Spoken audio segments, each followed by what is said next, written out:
completed the study of the second chapter of the Gita, especially the last few verses dealing with the nature of the Prajna, the man of steady wisdom. And the whole section ended with a statement, the last verse 72. Vedat Brahmi Sthitipatra. This is the Brahmi Sthiti, establishing yourself in Brahman, the ultimate reality. Nainam Prapya Vimukhyati. If you are established in it, you will never again come into delusion. Sthitipatra Antakadeti. Even if you are established in it, just before the time of death, Brahma Nirvana Uchadi, you achieve Nirvana in Brahman, complete what you call absorption in Brahman. This is the last verse of that famous section on Sthita Prajna, man of steady wisdom. And several occasions during these weeks I have said, to have a steady mind, a strong mind, is the greatest asset that we have in life. A flimsy mind, shaken by every passing fancy, should not be helpful for a fulfilled life. So the training of the mind is the greatest work we have to do, whether it is for worldly life or higher life. A trained mind is always a great asset. So make the mind your friend. That's what the Gita said in the 6th chapter. Make the mind your friend. Don't make it your enemy. Very often the mind is our own enemy, and we suffer thereby. The whole of this education and religion and all interhuman relationships, they have only this one objective: how to make this mind strong, steady, and an instrument for the best fulfillment of life. So the chapter ended with a high note.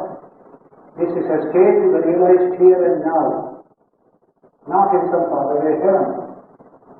That idea needs to be expressed again and again. The best things have to be realized now, not sometime later. And this is the best thing that we can do. A thoroughly disciplined life, a mind which is friendly to our own aspirations, that kind of a mind to train, so that this life will be fulfilled. We don't speak of a future life. Here and now, this can be realized. In theology, Vedantic thinking, the next life comes only when I find I am not able to fulfill it in this life. Then the philosophy will say, all right, you will get another opportunity. That will come in the 6th chapter, this subject. But best thing is to use this life to achieve the best in life itself. So that's why this state is to be achieved here and now. Vihaiva, which I will say later on. This is a special emphasis. Along with that emphasis comes emphasis on training the mind and developing ethical and moral values, by which only this achievement can be had in this life. A mere life of ritual and ceremony will have no meaning if this is the ideal. Because what we want to achieve is here and now, not sometime far away. So we enter the 2nd chapter, where Arjuna gets an opportunity to put a question. And as I said last Sunday, most of these questions you will find are our own questions. We also feel like questions on this particular matter. And so sometimes Arjuna questions, sometimes Krishna assuming a question is the answer. That's how you begin the second chapter with Arjuna's question in 2 verses. And very simple, clear verses, just like any one of us will speak, Arjuna has spoken there. Here is that Arjuna's statement. Arjuna Vacha. Jayasi chet karmanaste madavudhya janardana tatkim karmani ghorena niyonyasi keshava. O Krishna, if you think that thought is superior to action, buddhi, that yoga buddhi, which he referred to in the last chapter, develop yoga buddhi, Krishna had said, it is far superior to action, he had said, in verse 49 of second chapter. If you think so, vyayasi chet karmanaste, mata buddhi janardana, vyayasi means superior, buddhi superior to mere karma or action. If you think so, then Arjuna is asking, taskim karmani ghorena niyonyasi keshava. Why do you carry me into this terrible war? That is action. I should develop my buddhi. I should develop my attitude. I should develop a yoga buddhi. Why get into this mess of this war? Why do you send me into that? Very relevant question. Then he explains it further. Vyamishreneva vakyena buddhi mohayasiyana yuktivame tadekam vada nishchitya yena shreyoha mapyana. By confusing words, as it were, you are deluding my mind. Vyamishreneva vakyena, mixed up ideas, sentences containing mixed up ideas. And their effect is to confuse my mind, to delude it. Tadekam vada nishchitya. That one thought which will do good to him, which is to my welfare, consider that and tell me this. Don't confuse me by uttering confusing words. That is Arjuna's question. We saw in the 49th verse in the last chapter that Durena Javaram Karma Buddhi Yoga Dhananjaya. These ordinary actions that we do are far inferior to that Buddhi Yoga. Therefore, develop that Buddhi. That's the language Krishna has used there. So Arjuna is taking it up. I should develop Buddhi. I should develop this attitude. Why should I work? Why should I waste my energy in this work? Especially this kind of a terrible work like a war. That is his question. And Krishna gives the answer in this chapter and next chapter. We shall read in this subject. And the subject that comes so often in the Gita is something that has worried our minds for thousands of years. Action in action. This subject comes again and again in our religious literature. Why should I act? Why not keep quiet? After all, the Atman is absolutely inactive. If I want to be Atman, I should be inactive. So the theory of inaction had a tremendous appeal to the Indian mind. Where should I work? And that developed in such a way that more and more laziness came upon the people. No work at all. Only aram. That's the language we have all the time. Because of this tradition of thinking, actionlessness is the best. Action is bad. What is bad? The Atman has no action. If I want to be Atman, I must give up all action. This kind of idea dominates the Indian mind for centuries. It is called Naishkarmya. No action situation called Naishkarmya. Naishkarmya siddhi, attainment of Nishkarmata. No action at all. We just sit quietly. Many people have that temptation. Let us sit quiet. Why worry about this and that?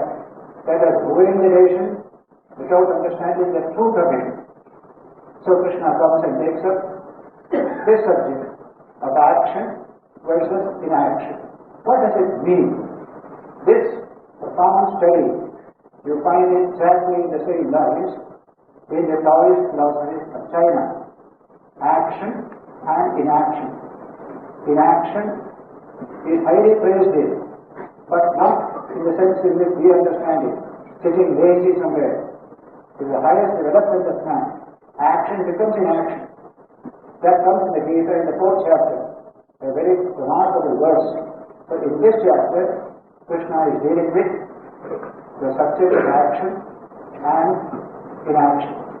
And he stresses the importance of action, as you will see in the various verses that we shall be studying. Sri Bhagavan Vacha. Sri Bhagavan said, Krishna is called here Sri Bhagavan. Sri is not simply an addition, it is called Sri Bhagavan. In all the Mahabharata and other literature you will find that Supreme Bhagavan, Sri Bhagavan. Yogesmin Vividha Vishtha Virat Prokta Mayanaka Karma Yogika Dhyani Yogena Sankhyana Karma Yogena Yogina. Krishna is telling earlier in the 2nd chapter, on previous occasions, I have spoken that there are 2 paths to spiritual emancipation. One is called the Sankhya path, or the Jnanis, and there is the Yoga path for those who are in the field of action. Sankhya Yogena, Jnana Yogena, Sankhyana. Sankhyas follow Jnana Yoga, and these yogis follow this Karma Yoga. These are the 2 yogas, 2 paths. Only 2 paths are there. Action, inaction. External action, inward penetration. These are the 2 paths that are there. So in the middle of the 2nd chapter, Krishna said, after speaking about the Atman which is inactive, which is ever free, ever pure, etc., etc., then he said, Eshate Abhihita Sankhe Buddhi Yoge Pimasunu. Till now I spoke to you about the Buddhi devoted to Sankhya, that life of inaction and inward meditation. That is the Sankhya path. They call it the Jnana Yoga as path of negation. Not this, not this, not this.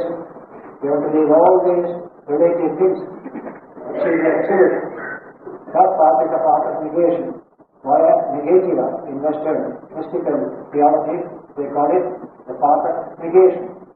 And so, I have spoken to you till now that path of Sankhya called Jnana Yoga. Now I speak to you this path of Karma Yoga based on Buddhi, the equanimous Buddhi. And this has a tremendous value, and he praised it, that this one-pointed Buddhi in this yoga of action, based on equanimity of mind, is a tremendous asset and achieves the highest spiritual realization here itself. If the Jnani gets the highest moksha, the Karmi also will get the highest moksha. These are the 2 paths that are there. And he is saying in the Gita, between the 2, Karma Yoga Vishishyate, path of karma is superior to the path of inaction. Because the fruit of inaction you are going to get in this action philosophy itself. So it contains both. That is the development of thought in the Gita, that by a certain spiritual technique you convert action into inaction. You get the fruit of inaction through action itself. That's a tremendous study, and in the Taoist philosophy this is very much emphasized also. In fact, in management techniques today, this is a big subject of study. The Chinese philosopher in America, or a scientist in MIT, he has written a book where he mentions it, that in all these management techniques, you are acting, but by a certain spiritual technique, you cease to be acting, though you are acting all the time. There is such a state of mind, calm and steady, lot of work you do, you don't feel it. You carry so little burden you feel. Now this kind of study is coming more and more in modern management techniques. The most heavy responsibility is there. Yet you reap the benefit of inaction in the midst of action. That will be expressed in one single verse by Krishna in the 4th chapter of the Gita. So he says, Jnana Yogena Sankhyana Karma Yogena Yogina. The yogis follow Karma Marga. Jnanis follow the Jnana Marga. Sankhya, philosophy, Sankhya, thought as they call it. Then he is giving reason. Navarmanam anarambha naishkarmyam purushoshnute nacha sanyasanadeva siddhim samadhyachati. Very clear, simple statements you get in this chapter from Bhagavad Sri Krishna. One such statement is here. Navarmanam anarambha naishkarmyam purushoshnute. Through naishkarmyam, actionlessness cannot be attained by non-performance of action. Nagarmanam anarambha. Let me do nothing, then I shall achieve actionlessness. That can never be. Nacha sanyasanadeva. By renouncing action, you are not going to get that kind of self-perfection, siddhi. You will never get that spiritual fulfillment by just renouncing action. Sanyasanadeva. First you begin an action, then you give it up. That's called sanyasana. The other is you don't begin the action at all. Nakarmanam anarambha. You don't begin the karma at all. You want to remain quiet, become fulfilled as the Atman. And it will never happen. Nakarmanam anarambha naishkarmyam purushoshnute. It's a very important thought that is contained in this verse, and it has wide ramifications also for our society. Now, you enjoy the quiet hour after you spend some time in hard work. The whole day you work, evening you get relaxation in meditation or other higher spiritual practices. You enjoy it. The whole day you are lazy, know what to do. You won't enjoy that meditation. It is like a person who is unemployed. And I tell him, I give you 1 month's holiday, you go now. What's use of a holiday for an unemployed person? An employed person can enjoy a holiday. But our people are not learned working yet. Real holiday enjoyment comes only after a period of hard work. First karma, then comes naishkarmya, and not the other way. So Krishna's statement is reference to all of us, especially in India, that all enjoyment of actionlessness is possible after pursuing action, expressing your energy in action and endeavor. So it is said, Nacha sanyasanadeva siddhim samadhyachati. By mere renunciation of action, you are not going to get perfection. Action is a profound subject. He will tell us later on in the next chapter. Karma gahana gati. The way of karma is mysterious, difficult to comprehend, difficult to understand. One of the British writers, actually N.P. Jacks, who was a very prominent writer about 50 years ago, but he mentioned there, if you trace action, at the end of it you will find inaction. If you trace inaction, at the end of it you will find action. In all society you will find this. Action is a mysterious subject for us to understand. Krishna uses the same word, karma, gahana, gatihi. The way of karma is mysterious, not easy to understand. So he is going to illuminate the subject by his own exposition in this and in the next chapter. Then he says, Nahi kaschit kshanamapi Yadukishtat Jagarmatat Rajate Yavashah Karma Sarvaha Prakriti Gunayiti. No man sits even for an instant without doing some work or the other. It is a language. Body is working. So many things are going on. Where is the real actionlessness? Except in death, there is no other. A table or a chair, you may say, it is inactive. But a man is always active in one form or the other. Nahi rastik shamavit yadapushtati ataramakrit.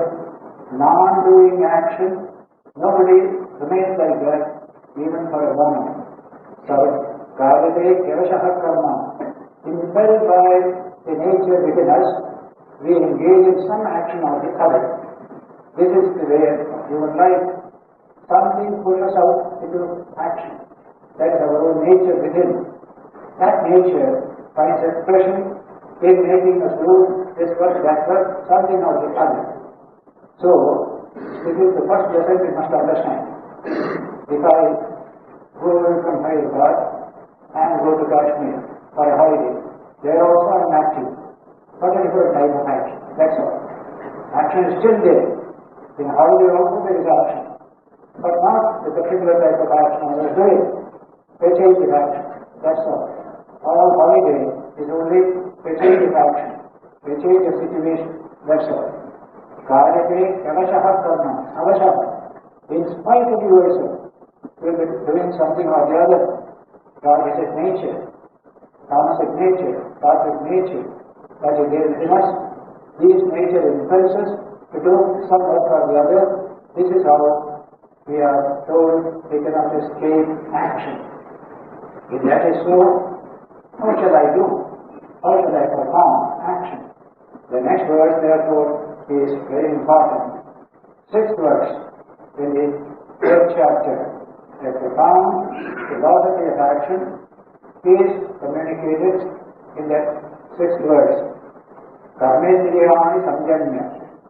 Here he is giving you a warning that if you do like this, you will be a hypocrite. And the next sloka, that is verse 7, gives the other side. This is the way to do the work by which you achieve the best and the highest. So the first is what makes for hypocrisy. Second is what makes for real spiritual growth and development of the individual. So he says, Karmendriyani samyamya yaste manasasmaran indriyatman vimodhatman mithyacharasta vichyate. That man is called a mithyachari. Mithyachari is the exact word for hypocrite in English. Mithya achara, false conduct of behavior. That's what they call hypocrisy. Now, Krishna says, I control all my organs of action, karmendriyani, leg, hand, etc., etc. They are all called karmendriyas. I control them so that I don't work at all. I don't move at all. But inside the mind is very active, running about this, running about here and there. Karmendriyani samyamya. Yaste manasas smaran indriyatman. Mind is constantly thinking of sensory objects, though physically and absolutely quiet. Such a person is a mithyachari, a hypocrite. There is a lot of hypocrisy in many of our ways of behavior. We thought to be inactive is a high ideal, but our spiritual development is not so fine. Our sensory cravings are very strong. So we try to do these things in a what we call subversive way, by secret methods. That makes for hypocrisy. Not straight. Do you want this? Yes, I want it. You will say, I don't want it, but I will be seeking for it by various means. That kind of hypocrisy has come to us due to not understanding these high ideals of actionlessness, desirelessness, etc., etc. In our present state, you can say honestly, yes, I want it. I decide. So there is no hypocrisy in it. I run after a thing because I seek it. I want it. Why be a hypocrite? When the mind develops, then you will be able to say, no, I don't want it. I don't care. I got something still higher with me. Then there will be no hypocrisy. And so, Karmendriyani samyamya. Yahaste manasa smaran. Indriyatman. Mind is constantly dwelling on the sense objects. Basically, I am doing nothing to acquire. Such a person is nothing but a Mityachari, a hypocrite. Don't be a hypocrite, Krishna tells every human being. And so, the next verse put it in the positive way. What puts it? Yes, Vidriyavani Manasa. Niyami Arabhati Arjuna. Karmendriyani Karmayogam. Asaktasya Vishishyate. Sa Vishishyate. He is very, very excellent. Who? Karmendriyani Samyamya. He says, Indriyani Manasa Samyamya. He disciplines the sense organs by the mind. Mind is the master. Just Indriyani Manasa Niyamya. Arabhate Arjuna Karmendriyahi Karmayogam. He is busy in the world of action with the instruments of action within us, like hands and feet, working very hard. But the mind has controlled the entire sensory system. Such a person, he says, Karmendriya Karmayogam. He is busy in the field of work. He does it with a special buddhi yoga, yoga buddhi. Therefore it's called Karma Yoga. That karma becomes Karma Yoga, not mere action. The action is just to elevate you. That quality of action comes to you in that state. Karmendriyehi Karma Yoga. Asaktaha, unattached. The mind is attached not at all to these things. It has been detached from the things. Therefore it can do things better and better. Asaktaha, Sat Vishishyate. He is excellent. Here comes human excellence in action. This particular verse is the best description of excellence in action.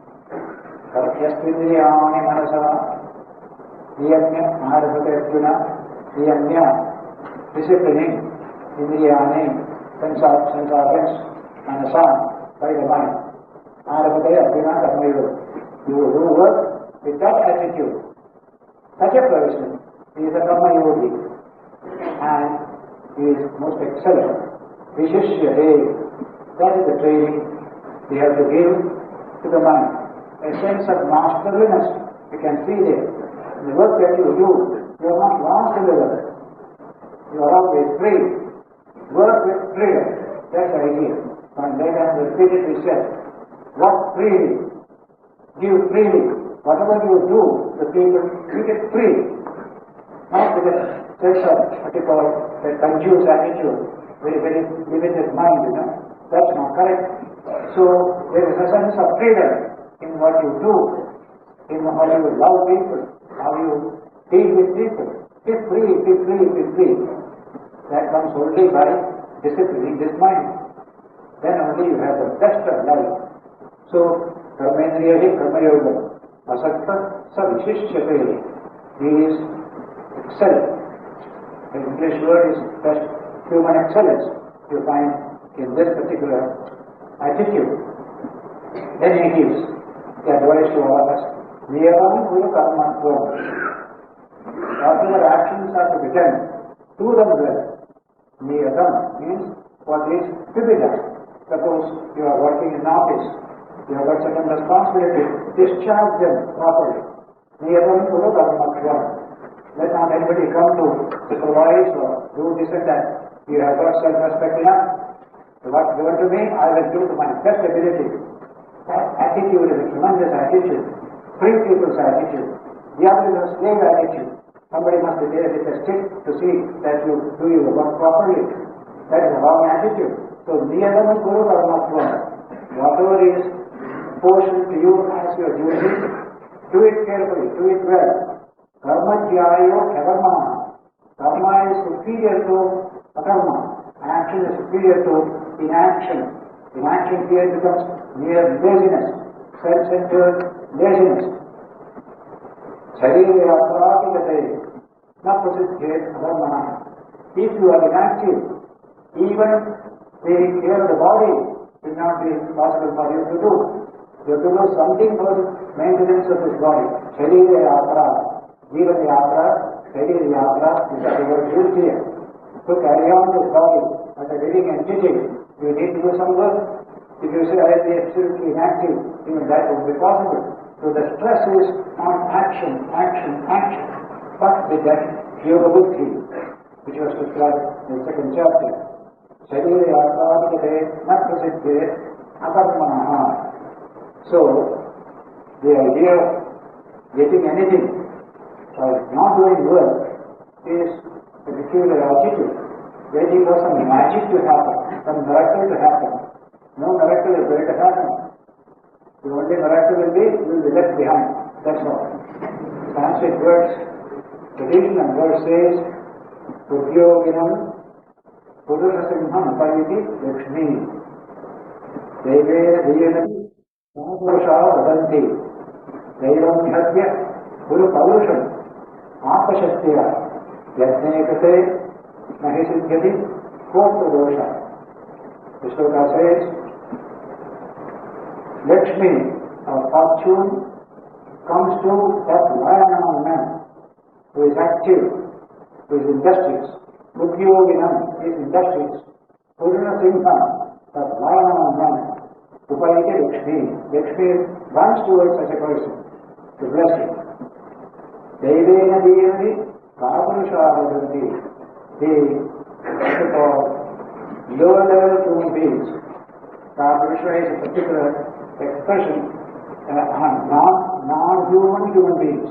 That is the thing. That person will say, it will all come from my destiny, something will happen, why should I worry, why should I take any trouble? That attitude. But Kapurusha has only will take that attitude. Daivena Diyanati Kapurusha Vadanti. So he says, Devam Nihatya. Throw away all this concept of destiny, of this Christmas and other things. Guru Paurusha, Atma Shaktiya, to your own inner strength, be industrious, be active, express yourself in endeavor. Yatne Vate Yadina Siddhyati, Kota Dosha. In spite of all your efforts, you didn't get exactly what all you wanted. What does it matter? That intense struggle, that effort is the most important thing. And most people do get when they undertake the struggle. Sometimes you may not get, but that is the reason we should stop industrious activity. So that is the old verse, and Krishna is bringing the sense of that verse in this particular verse here. That is to act constantly. Life cannot go on without activity. The whole world is in process of action. You can see all over the world, everywhere, far depths of space you will find intense activity going on. Here also, intense activity within the body, intense activity is going on. So be in tune with this intense activity that's going on all over. The play of Shakti, as we say in the Gita, the play of Shakti is going on all the time. The whole universe is a play of that Shakti. You are also engaged in the same. Then he said, the activity that we do like this can be made the instrument of our own spiritual liberation. That is the essential teaching of the Gita. That all the work that you do normally should increase our bondage. But because of this spiritual turning that you give to it, you find work becomes an instrument of spiritual liberation. This idea is expounded now in this verse 9 and onwards, from another point of view, by invoking a very ancient word which was so constantly used in the Vedic literature, especially the ritualistic portion of Vedic literature, the concept of yajna. Yajna means sacrifice. Normally, ritualistic sacrifice. Every country, every religion has that chapter of sacrifice. You light a fire, offer things into that fire. That's called the old Vedic sacrifice. So yajna, in the old Vedic ritualistic section, plenty of sacrifices are mentioned. So the word yajna is used for it. Krishna takes this old word but gives it a new meaning. Makes it ethically significant. That's what he has done in this third and fourth chapters. Yajna, sacrifice. The whole world is based on sacrifice. Krishna is going to tell us. So, but what's the meaning of the sacrifice? First, verse 9, I said, Yajnartham karmavanyatra yokoyam karmabandhanaha tadartham karma bhavanteya mukta sangas samahashara. The world is bound by such kind of actions which are not done in the spirit of yajna. If you do it in the spirit of yajna, there is no bondage at all. So, tadartham karma bhavanteya. Do your actions as in the spirit of yajna. Mukta sangas samachara. Without the spirit of attachment to that action, then it becomes a yajna. Then there will be no bondage. Now, this is based upon the theory of sacrifices in the ancient Vedic literature, also in all religions. Sacrifice is an essential item in Jewish religion, everywhere you will find it. The idea was, you give something to the divine, then what remains is yours. That is the most important concept of yajna. So you live on what remains after yajna. First give. What remains after the give is good. That is prasadam, as we say. It is very elevating. So in Manu, Smriti, Mahabharata, in many places, this idea comes repeated here also. Bondage comes to you when you work and eat for yourself. But when you eat after working for the good of others, with what remains, then that eating is pure and holy. That is language. He who cooks only for himself, eats only for himself, he is only so much of sin. Krishna is going to tell here. That idea comes all over in Mahabharata, Manusmriti, etc. That we have an obligation to society. We have to discharge that obligation. We have obligation to nature. We have obligation to the whole world. Never forget that we are all interconnected. That concept of interconnectedness is the central theme of the concept of yajna as developed in the third chapter of the Gita. In the old idea, it was used in a ritualistic sense, just like you perform a sacrifice, that goes to the gods, they enjoy it, they send you rain and other things back here. That's the old idea. Extend it the whole of life. Take it away from the ritualistic moving. Make it an interhuman relationship philosophy. Make it ethical and moral. Then you get what Krishna has done with that word yajna in this and other chapters. Yajna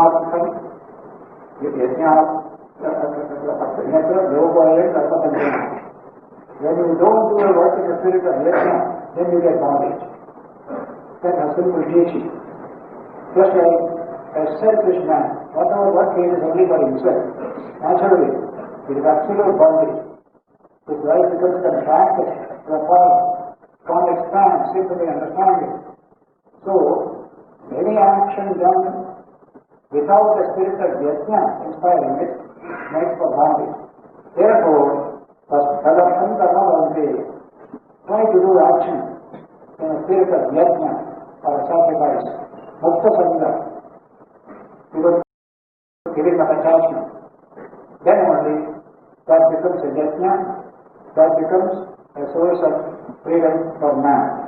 And this he takes a further to the next verse by saying, Sahayajna prajasrishva Guruvacha Vyapati Anena Prasadishyatvam Deshados Pushtaparamadu. This is not merely on the earth, just like our own human experience. This is a cosmic dimension. The whole cosmos is based upon this concept of yajna.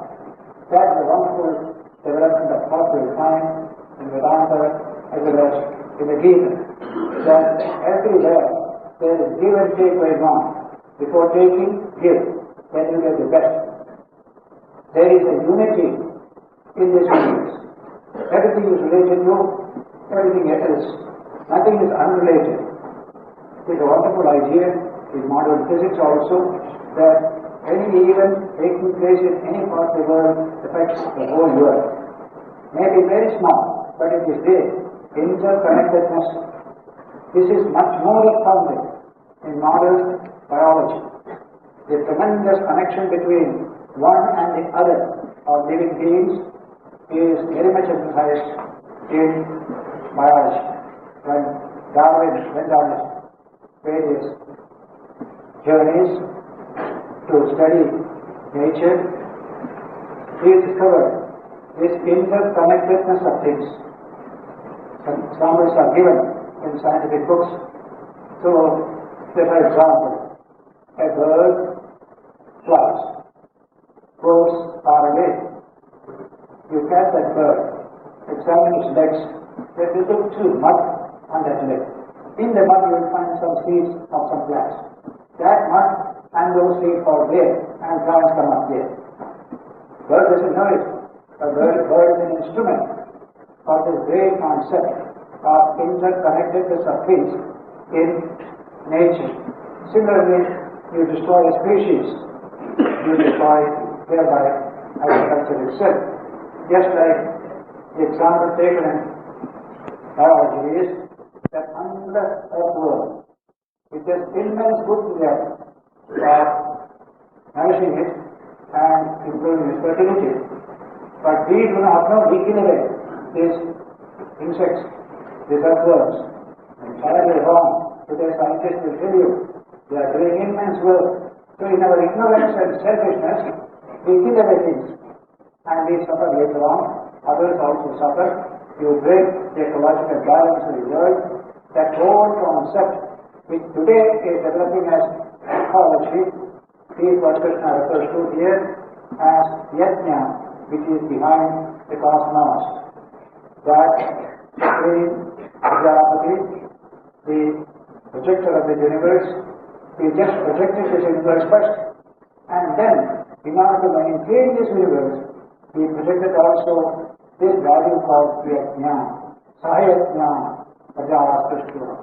He created all these beings in the world. Along with them, he also projected this wonderful value called yajna. And he said, "Oh yajna, you will be a great blessing to all these beings. They will be able to live at their best because of you." He says, "Anayana prasavishyadvam." May you prosper with the help of this yajna. Deshavot vishpatanaduk. That will be a kamadhena to all of you. The wish fulfilling cow in our ecology. That is, the cow will be this yajna to you. So strengthen the spirit of yajna. More happiness there will be in society. Today we are understanding that more and more, even from the international point of view, mutuality, interdependence, mutual help, that's language today. There you can see the concept of yajna as understood in the Gita, finding expression in human relations. Within a society, they help each other. Today, that society has become international human society, including plants and animals in the world. All are included today in a very comprehensive vision. That is what Krishna means here. Sahayajna Prajapati. This was the intention of God who created this universe. Vedanta doesn't use the word creation. There is no better word, therefore they use it. Creation means somebody bringing out something out of nothing. That's the creation. Or out of some other material. He is different, material is different, and the product is different. That's the concept of creation. In Vedanta, there is no creation. The word is srishti, which is translated as creation. Actually, it is not creation, projection. Srut, which means project. That from God Himself, He projected this universe.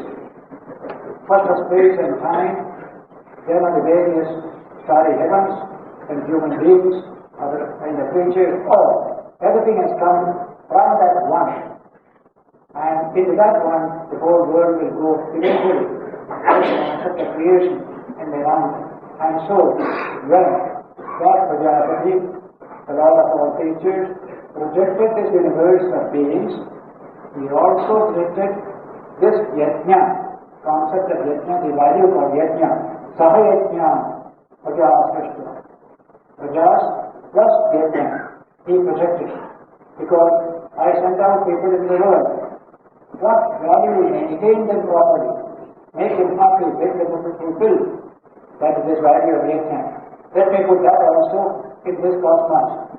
Saha yajna prajas krishna.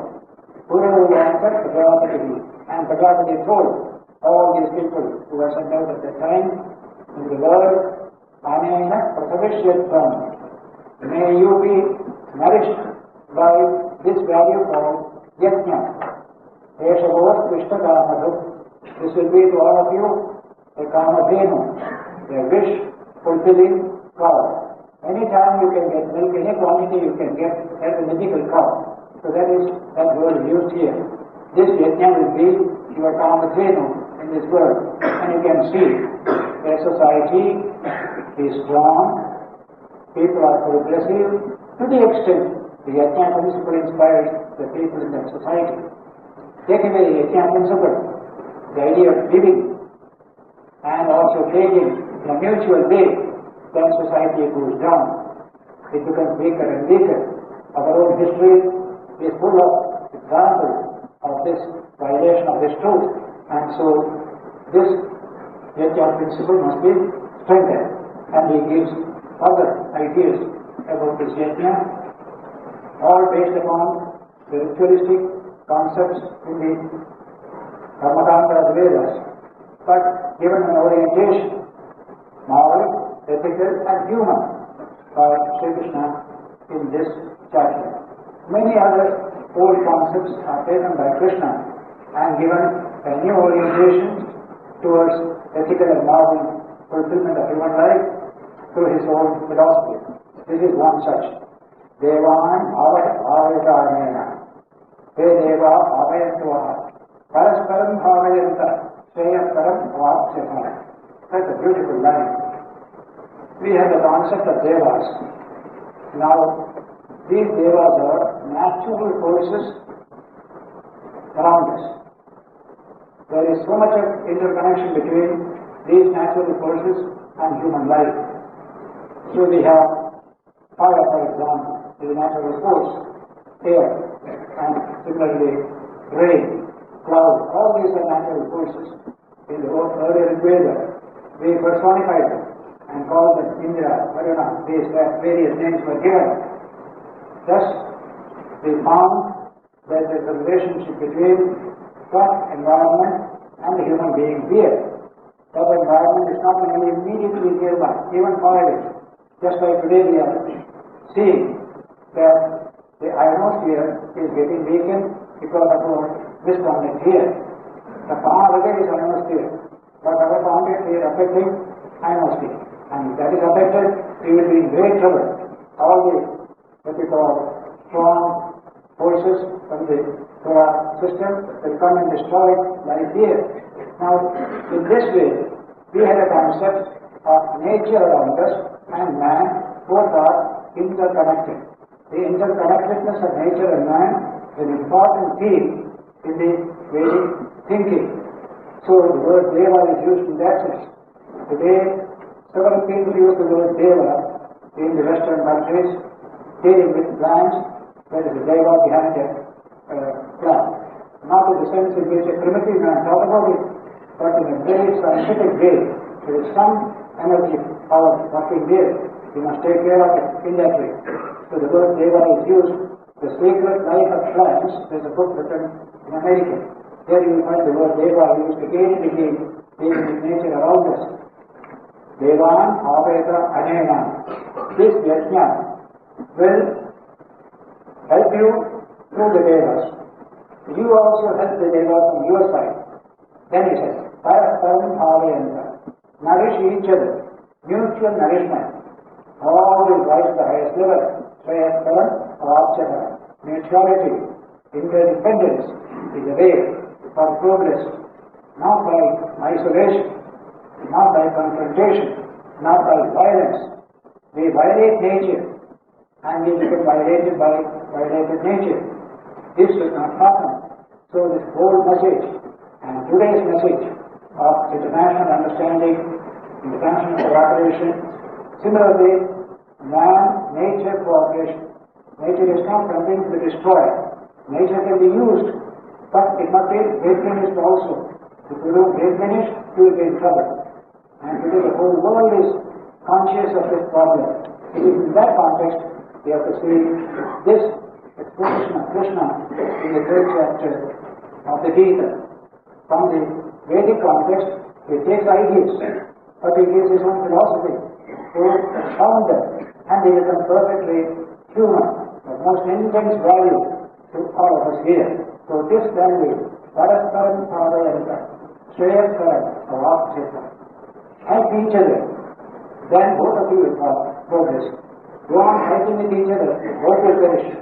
We know it very well.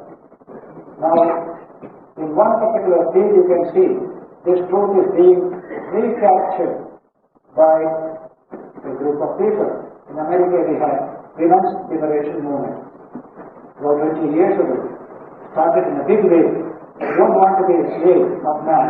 You don't want to tie down in the kitchen. It is a present to us. Let us give up the job. We shall be ourselves lighter. That was the beginning of that liberation movement. Betty Friedan, the famous liberationist, wrote in that book, The Feminine Mystic, which began this liberation movement. Now, after 20 years, families broke down, children have no parents, so many problems arose in American society. And this very lady goes to America and writes a second book. She calls it The Second Phase of the Liberation Movement. There, she quotes the remarks of so many women who have been so-called liberated from the household of the kitchen. Says, I have not realized myself yet, and still treated as an item among items. In that industry, I am one item. That's how I am treated there. I have no personal feeling. I have no personality at all. So much of dissatisfaction to that type of liberation. This is no liberation. You may get salary, you may get money, but that's no liberation. This very lady, therefore, gives you one or two beautiful ideas, old ideas repeated today after this experience. And the first principle she says is, there is no women's liberation apart from men. First sentence. I like it very much. Parasparam Bhavayanta, Shreyakaram, Avapchita. That's language. So this is kind of, in that book, I quoted all these words in that book in the bookstore. Women in the Modern Age, small book. I quoted her exact words here. I'm giving this example to say that we think we can do it alone, but we cannot. But sometimes you can do, then you will find it cannot be. You have to carry others also with you. Nobody will be happy otherwise. Women will not be happy, men will not be happy. Poor children will never be happy. That is the situation. So, Parasparam Bhavayanta, Shreyakaram, Avapchita. The wonderful message Krishna is giving throughout humanity, even the relationship between Russia and America today is based upon differences. Parasparam Bhavayanta. They are constantly enemies of each other. Iron curtain. Then it became a bamboo curtain. Even that curtain is going away now. Let us cooperate. Even to go to Mars, let us do it together. Parasparam Bhavayanta. That is the spirit of a healthy human order. That is what the original creator gave the world along with creation. Yatna, yatna, yatna. Strengthen yatna, man will be happy. Weaken it, we shall be in trouble. That yatna includes our relation not only with human beings, but also with nature. And today there is a tremendous recognition of this mutuality with man and his natural environment and his human environment. Not one alone, but both. That is the sense of this teaching of the third chapter, concept of yajna. Some more ideas are coming. We shall deal with them next Sunday when we meet here.